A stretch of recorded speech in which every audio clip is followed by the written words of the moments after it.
मामला दर्ज हुआ है सीबीआई ने, कैसे देखते हैं आप इसको? मुझे मालूम नहीं मामला क्या है, लेकिन हमारी पार्टी के नेताओं को तकलीफ में लाने की कोशिश अभी भी जारी है। मुझे लगता है अभी चुनाव आ रहे हैं, ऐसी चीजें सरकार के पक्ष से होनी नहीं चाहिए। आपको लगता है कि चुनाव के नतीजे पॉलिटिकल वेंडेटा किया जा रहा है, क्योंकि अब महाविकास अघाड़ी की काफी ऐसे ही लग रहा है, क्योंकि 2-2, 3-3, 4-4 साल के पहले जो चीजें हुई है उसको लेके अगर अभी गुना दर्ज हो रहा है तो मुझे लगता है ये गलत है।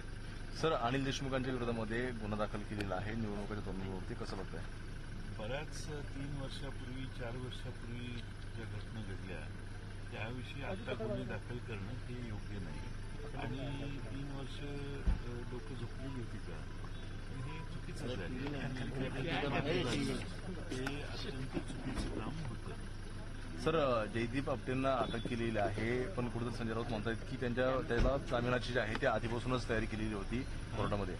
जयदीप आपटेला अटक केलेली आहे, मात्र कुठेतरी जामिनाची तयारी आधीपासूनच करून ठेवलेली होती असं संजय राऊत म्हणतात। जामीन मिळालंय का? नाही, तयारी करून ठेवलेली जामीन मिळवण्यासाठी।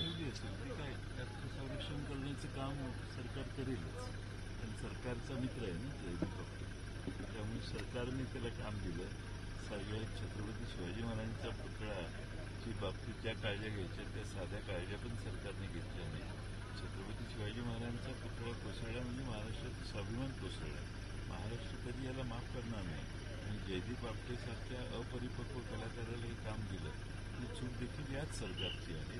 ते नेव्हीवर घालतायत, पण चूक पीडब्ल्यूडीची आणि या सरकारची आहे। सरकारला त्याचं प्रायश्चित्त घ्यावं लागेल। तर जयदीप आपटेला काम देऊन इतके पैसे खर्च केले आणि इतका कमकुवत पुतळा बनवला हे अतिशय गंभीर आहे आणि त्यातही भ्रष्टाचार झालेला आहे। भ्रष्टाचाराचं पीक हे छत्रपती शिवाजी महाराजांच्या पुतळ्यात देखील दिसतं। आज